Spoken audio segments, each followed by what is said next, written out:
privilege of being here to share with you this evening. سپاسگزارم از این امتیازی که به من بخشید که میتونم امروز در این گروه با شما باشم. There were two things that struck me when I arrived this evening. دو چیز واقعا من تحت تاثیر قرار داد امروز وقتی اینجا اومدم. One was how friendly you are. اولا که چقدر شما دوستانه هستید. The second was how beautiful your women are. و چقدر زنان شما زیباست. یه دست برای خانم‌ها بزنید.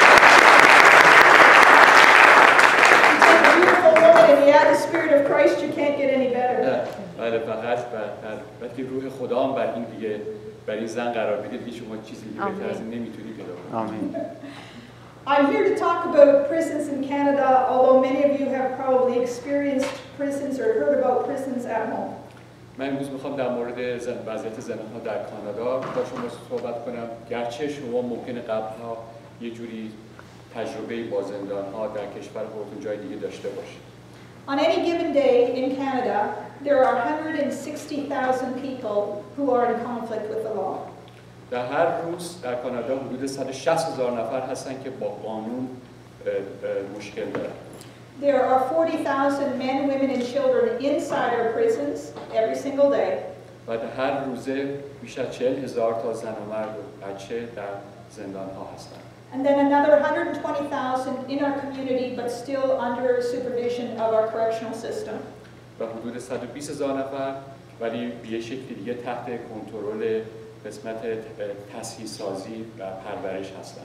And if I took all of the 160,000 names and wrote them on the wall today, و اگر من این 160,000 اسمشون نام‌های این 160,000 نفر امروز رو دیوارها بگذارم، I'd have to come back tomorrow and change many of those names because people would have come to their end of their sentence and other people would have started. و اگه فردا برگردم بسیاری از این نام‌ها باید تغییر کنه برای اینکه خیلی‌ها اومدن بیرون، خیلی‌ها دوباره رفتن. And if I ask the question today, do you know anybody who has been in prison or had a family or friend who's been incarcerated? و اگر من شما سوال بکنم که حالا شما یا کسی رو میشناسید که حالا در زندان بوده یا محکوم شده به زندان؟ Many of us would raise our hands yes.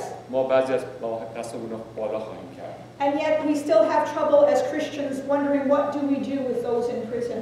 و ما به عنوان مسیحا این مسئله برامون هست چه ما چه باید برامون انجام بدیم؟ How do we balance justice with compassion? چطوری میتونیم اون مهربانی رو، محبت رو، دلسوزی رو با عدالت و انصافی که باید باشه با هم در کنار هم قرار بدیم. Nelson Mandela, who was the president of South Africa and spent over 20 years in prison, said, آقای نلسون ماندانا که در آفریقای جنوبی حدود 20 سال در زندان افتاده بود اینطور گفت. It is said that no one truly knows a nation هیچ کسی واقعاً یک ملت رو نمیشناسه until one has been inside its jails. تا اینکه واقعاً در اون زندان اون ملت قرار گرفته باشه. A nation should not be judged by how it treats its highest citizens.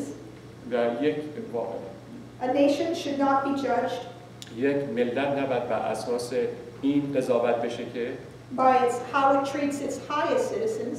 که بر اساس اینکه اون درجه بالاتری اون شهرنشین‌ها چجوری هستن. But its lowest ones. بلکه بر اساس اونی که اون پایین‌تر از همه قرار گرفته.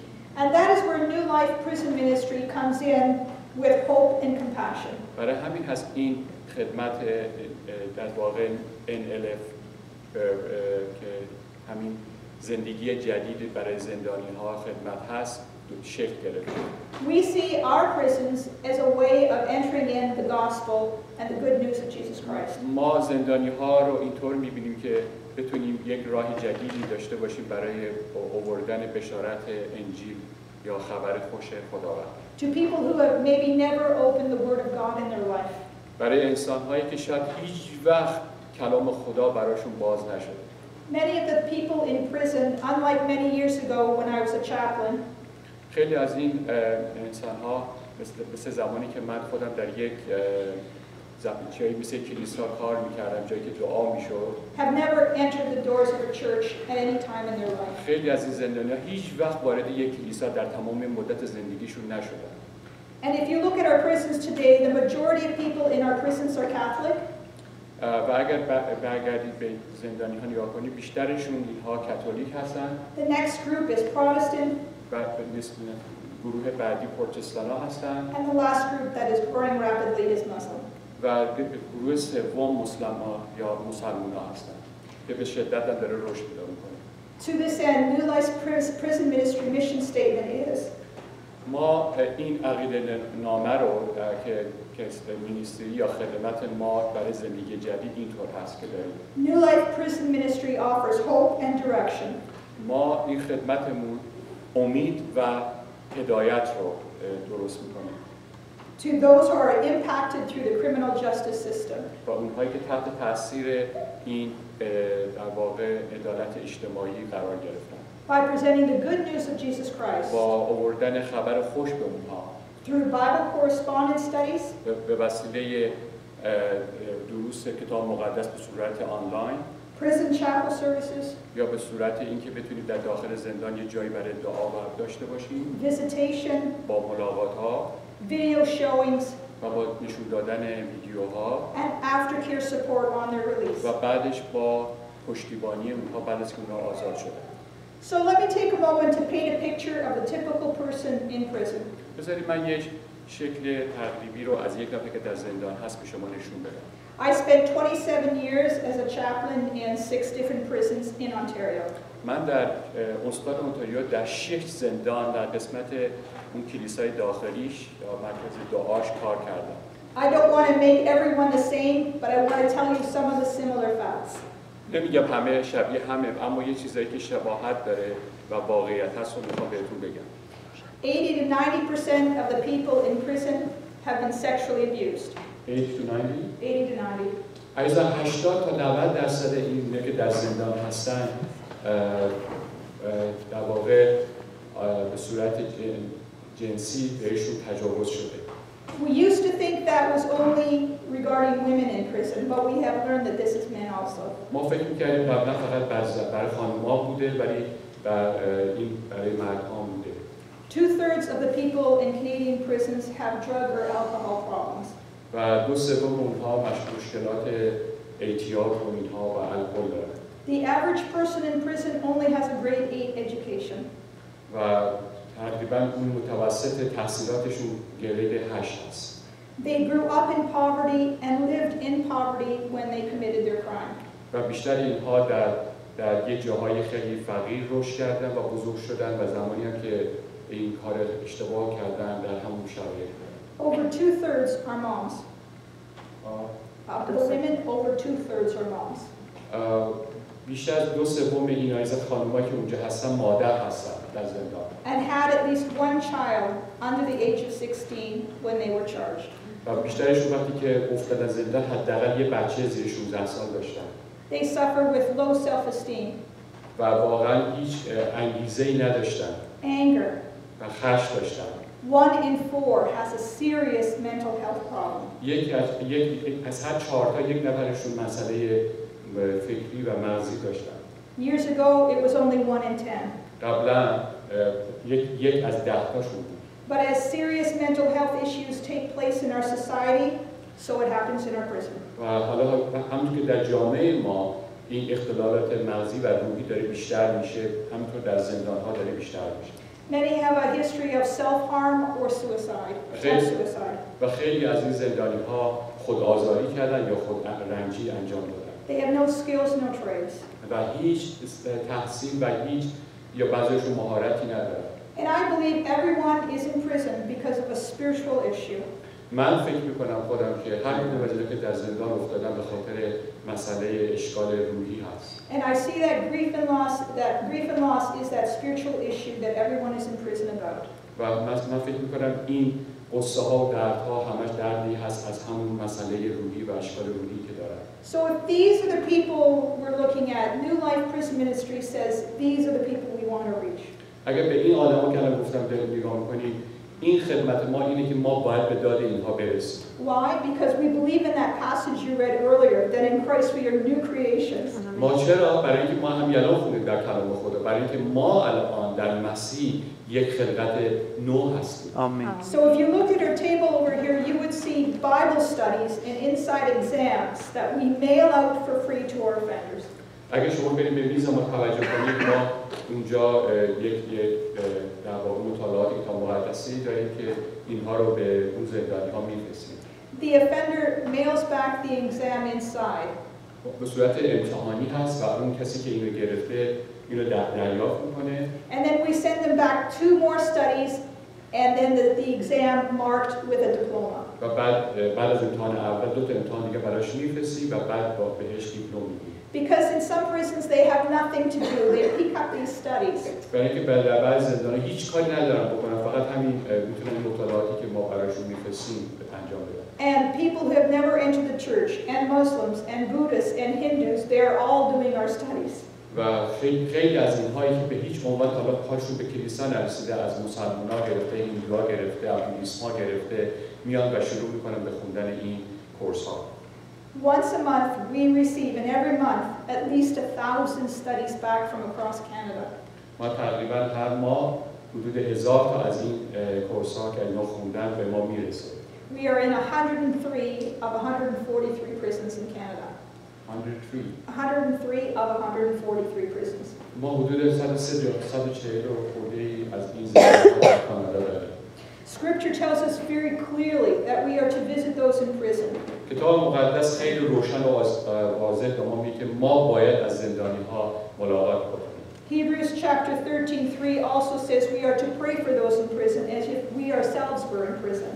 ما در عبرانیان باب 13 آیه 3 می‌خونیم که ما باید برای زندانی‌ها دعا کنیم انگار که خودمون در زندان هستیم. So over 30 years ago a man went into one prison. حدود 30 سال پیش Yeah, over 30 years ago a man went into one prison. One man went into one prison. در حدود 30 سال پیش یک مرد در یک زندان سیل می‌ذاشتن. He started to show videos on a Friday night of people who were prisoners and had changed their lives. و روزهای جمعه بهشون نشون میدن ویدیوهایی که چطور انسان‌ها زندگی‌هاشون تغییر کرده. The inmates loved the videos and said, "Can you come back and talk to us again?" و اون زندانی‌ها وقتی ویدیوها رو دیدن گفتن میشه دوباره برگردی به ما نشون بدی. But they said, "When you leave, we have nothing to do with ourselves for the rest of the week." و بعد که ما میرفتیم اونجا ترک کرد زندان رو با دیگه ویدیو نمون گفتن دیگه ما در طول هفته هیچی نداریم که انجام بدیم. So his wife came up with the idea of buying these Bible studies to take into this prison. برای همین ما اومدیم به این ایده رسیدیم که بیایم این کورس‌ها رو به این شکل زندانی‌ها بفرستیم که اونها هر روز مشغول باشن. So a vision from one prison took us to 103 over 36 years. ما از یک زندان شروع کردیم و به 103 زندان رسیدیم. We personally respond. We literally write back to every single student. ما به تک تک این در واقع دانشجوهای زندانی خودمون در ارتباط هستیم. We have over 60 volunteers who respond to those exams. و حدود 60 تا ما داوطلب داریم که به این کسانی که در زندان‌ها این امتحان‌ها رو انجام میدن جواب میدن. And then we started with going into one prison, and now we go in to do worship in 18 prisons in Ontario. و ما با دعا در یک زندان شروع کردیم و الان با 18 تا زندان در انتاریو مشغول هستیم. And last year we saw 88 people become Christians through our studies. و سال پیش ما 88 تا از این زندانی‌ها دیدیم که به عیسی مسیح ایمان آوردن. And we've passed our numbers this year from last year. We could create a church every year. و ما می‌دونیم که این رقم گذشته و می‌تونیم هر سال یک کلیسا از اینها درست کنیم. If anyone should care about the offender, it should be those who call themselves Christians. واقعا اگر کسی هست که میخواد دفاع بکنه از اینها باید اون موقع است که خود اسم خودش رو یک مسیحی بگذاره. So let me ask you a question. How many of you have read a book written by an offender? چند نفر از شما این بذار سوال شما بکنم چند نفر شما این کتاب خونده که written by an offender یعنی کسی که نوشته شده به وسیله یک مجرم که چند نفر شما کتاب خوندید؟ 1 2 Okay, so most of your congregation hasn't read the Bible. پس ببینید که بیشتر شما در این کلیسا کتاب مقدس رو نخوندید. When you think of Moses, Abraham, Paul, all of these people were offenders. و می‌بینید اگه نگاه کنید کتاب مقدس رو قبل نخونده باشید می‌بینید موسی، ابراهیم همه اونها خطاکار بودن، اونها گناهکار بودن. How many like the Psalm of David? who was accessory to murder. و حتی چند نفر شما مزامیر داوود خوندین کسی که خودش قاتل بود. If anyone should be at home with the offender, it is us who read the book of the offenders all the time. اگر ما که کتاب مقدس هر روزه می‌خونیم ما هستیم که باید با اون خطاکارها و با اونها باشیم. So what is our response? پس بنابراین پاسخ ما چیست؟ Do we ignore them? شاید آیا اونها رو ازشون غفلت کنیم؟ Do we pretend they don't exist? آیا اینطوری وانمود کنیم که اونها وجود ندارن؟ Or we hope we never have to meet them in our community? و یا اصلا این امید باشیم که اصلا هیچ وقت اونها رو در جامعه‌مون نداشته باشیم، ملاقات نکنیم. Tonight you have the privilege of hearing Gord. شما امشب این امتیاز رو دارید که از گورد بشنوید. I will speak again after he comes up, but I want you to hear his story of working inside the prison. من می‌خوام امشب شما داستان او رو که او چطور در داخل زندان خدمت کرده رو ازش خودتون بشنوید. من دوباره صحبت کنم.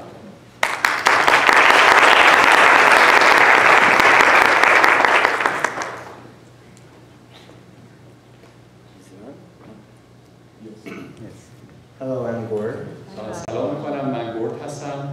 I volunteer in Hamilton Wentworth Detention Center من یک داوطلب برای خدمت از زندان همیلتون هستم and the Grand Valley Institute for Women in Kitchener. و همینطور یک مؤسسه‌ای به نام گرند ولیو در کیچنر. I go into the Hamilton prison and I do the video program. من میرم به زندان همیلتون و در اونجا ویدیو رو بهشون نشون میدم. And I'm often the first person that they have met from New Life. و من معمولا اولین شخصی هستم که از این خدمت نیو لایف ما رو ملاقات کردم. So we share the gospel with them through a video. و بنابراین ما میایم خبر خوش انجیل از طریق ویدیو بهشون در میون میگذاریم. And then we pray with them and offer them the courses. و باهاشون دعا میکنیم و این دوره‌ها رو باهاشون در اختیارشون قرار میدیم. It's always interesting to see who comes out because they are so different. و معمولا نگاه میکنیم ببینیم که چه نتیجه خواهد داد برای اینکه خیلی مختلف هستن، انواع اقسامشون هستن. There are young, there are old, there are black, there are white, there are gang members, there are others. برای اینکه جوان‌ها هستن، پیرا هستن، از گنگ‌ها هستن، سیاه هستن، سفید هستن. But they're all loved by God. و همشون محبوب خدا هستن. آمین. When I go into the prison in Kitchener, وقتی که من در زندان در کیچنر میرم it's a federal level, and so we go to the max unit. و برای اینکه یک زندان فدرال هست و ما میریم تو اون قسمت مرکزیش. And I meet with maybe 4 to 6 women. و من میرم 4 تا 6 زن رو اونجا ملاقات میکنم. And we have a great time having a church service with them in the program room. و در اون اتاق مخصوصی که برنامه دارم من با اونها یک کلیسا تشکیل میدم. I've learned so much from them about how to live on the street. It's good. و من واقعا چقدر از اونها یاد گرفتم که واقعا زندگی در خیابان‌ها یعنی چی. One thing I've really learned in prison is about the family. یه چیزی که من در زندان‌ها یاد گرفتم این در مورد خانواده است. Every prisoner has someone who is suffering because they are in prison. هر کسی که در زندان هست داره رنج میبره برای اینکه یه نفر بیرون داره. And I've been able to visit with them and cry with them and pray with them for their children and their spouses. و من با اونها که در زندان بودم دعا کردم، گریه کردم برای همسراشون، بچه‌هاشون که بیرون بودن. And while it's sad that they are in prison and their kids are separated from them, و خیلی غمناکه برای اینکه خودشون تو زندان هستن و بعد بچه‌هاشون بیرون، خانواده‌شون بیرونن. I'm so excited that I get to share with them the good news that can change their life and the life of their children, their spouses, their family, their whole family. و من همیشه خیلی هیجان دارم وقتی میام اینا رو میگم که از طریق کلام مقدس خبر خوش که بهشون میگم چطور میتونه تغییر بکنه زندگی شما و زندگی همسراتون و بچه‌هاتون.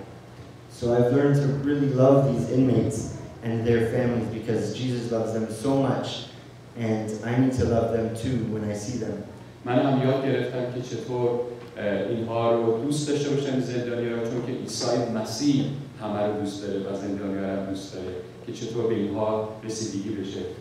Today I heard a really amazing story from a prison in Newfoundland, and I want to share it with you. من امروز یک داستان یک زندگی در نیوفاندلند رو شنیدم که خیلی جالبه، میخوام با شما در میون بگذارم. And in the spirit of Pentecost, this is the power of God in a prison that we are learning about. و در مورد این روح پنتیکاست که امروز اینجا هست و همون روح در همون زندان باشه.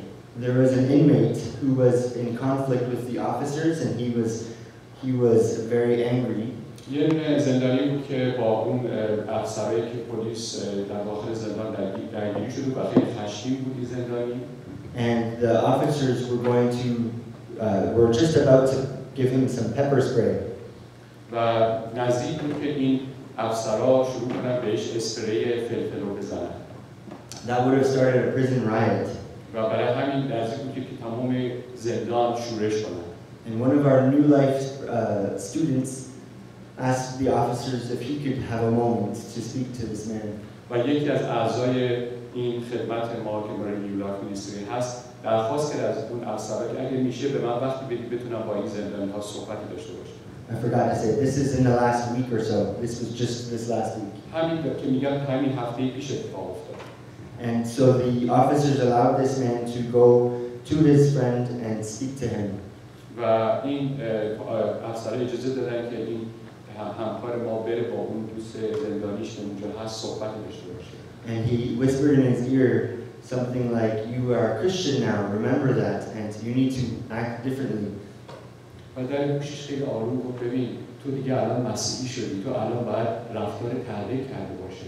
And the man decided to not assault the officers and not resist, but he went back to his cell without any issue. و اون مرد زندانی تصمیم گرفت که شنید که دیگه اون افسرها توهین نکنه، سرشون داد نزنه، بلکه با آرامی برگرده به اون زندان.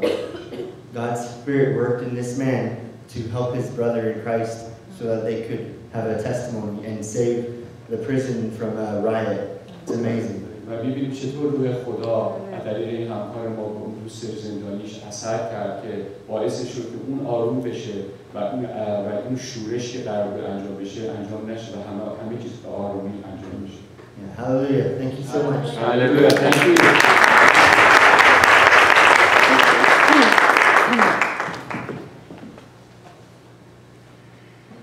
New Life Prison Ministry has different aspects of its این خدمت زندان که ما داریم جنبه‌های مختلفی داره که کمک می‌کنه. I would say 70% of what we do is the Bible correspondence. من می‌خوام بگم 70% اون که انجام میدیم همین دوره‌های کتاب مقدس هست.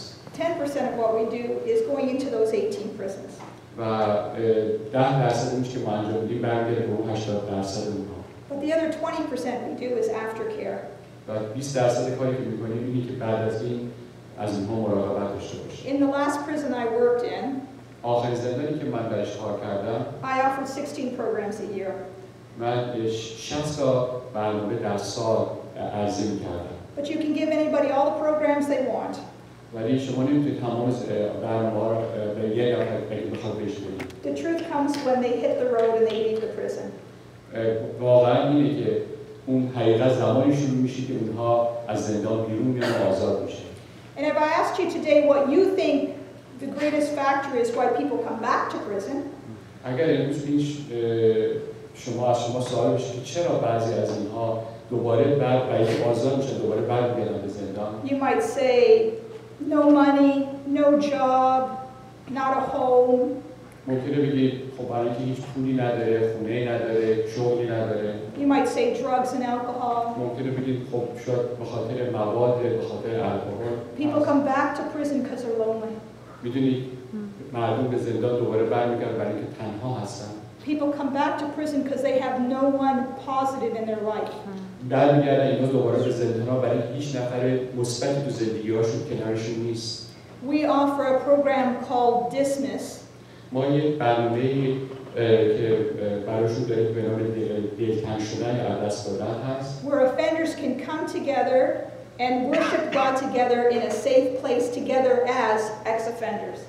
اینطوری هست که اونهایی که قبلا به عنوان خطاکاران در زندان اونها دور هم جمع میشن با هم دیگه دعا میکنن به عنوان کسانی که با هم قبلا زندان بودن. We provide a meal, we have a time of sharing, and volunteers can walk alongside those offenders.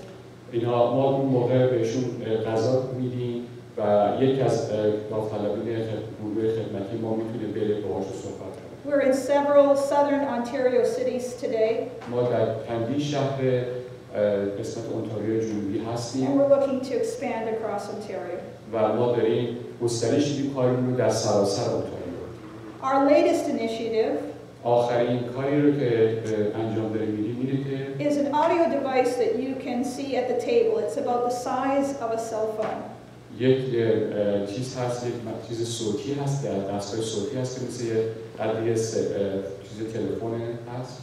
We were given permission by the government to put our studies on an audio device. ما این در واقع اجازه از دولت گرفتیم که بتونیم این مطالعاتمون و دوره‌هامون رو بتونیم در صورت آدیو فایل‌های صوتی در این دستگاه‌ها بذاریم. This will help people who cannot read English very well but can listen to our studies. اون کمک می‌کنه به کسانی که نمی‌تونن کتاب بخونن، اصلا سواد خوندن ندارن اما می‌تونن بشنون. And for other offenders, they say it's when they listen to the study, they feel they're not alone in their cell. و بعضی از زندانیان میگن وقتی که ما اینها رو میشنویم احساس تنهایی دیگه نمی‌کنیم. We partnered with other organizations, other Christian agencies to put this device together. ما با همکاری سازمان‌های مسیحی دیگه بوده که تونستیم این دستگاه‌های صوتی رو با هم درست کنیم. Daily Hope, which is Rick Warren. مثلا یکی از اونها اسمش هست اون امید روزانه از ریک وارن. Christianity Explored. یا کشف مسیحیت. Promise Keepers. و اونهایی که وعده‌هاشون رو نگه می‌دارن. Alpha Canada. آلفا، همون دوره آلفای کانادا. Celebrate Recovery. همون قسمت که الان کتاب شما گذاشتیم اینجا Celebrate Recovery که همون در واقع ما اونایی که در واقع خوب میشه حالشون و بعد درشون جشن گرفته میشه. And Living Truth Ministries. و دیگه اون خدمت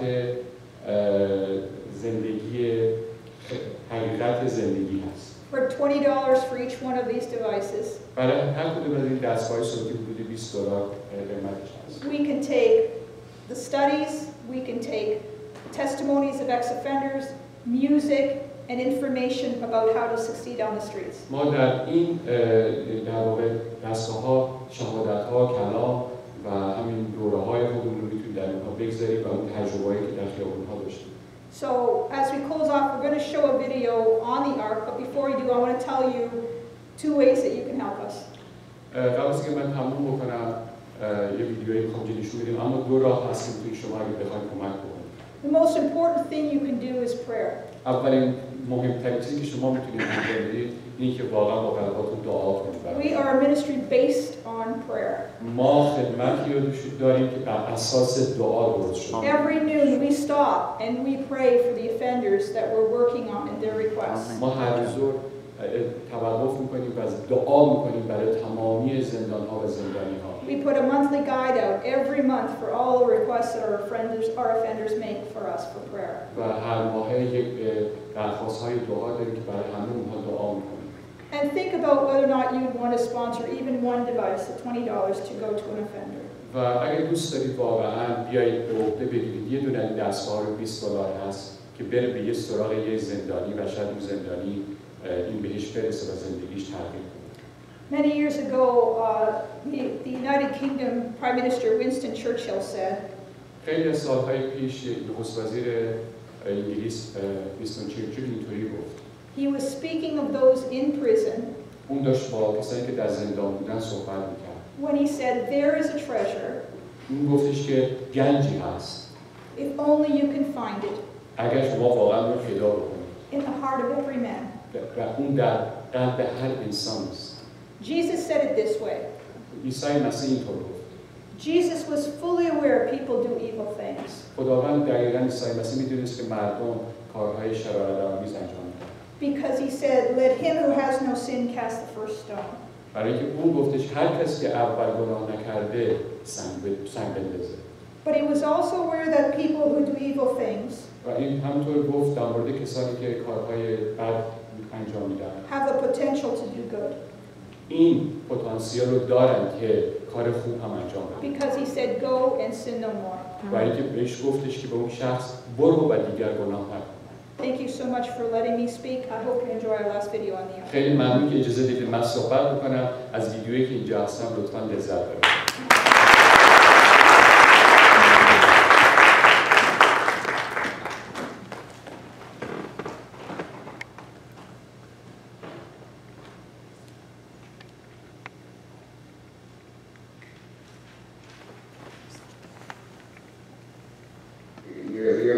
You're lost in prison, nobody cares about you, nobody, you're worthless.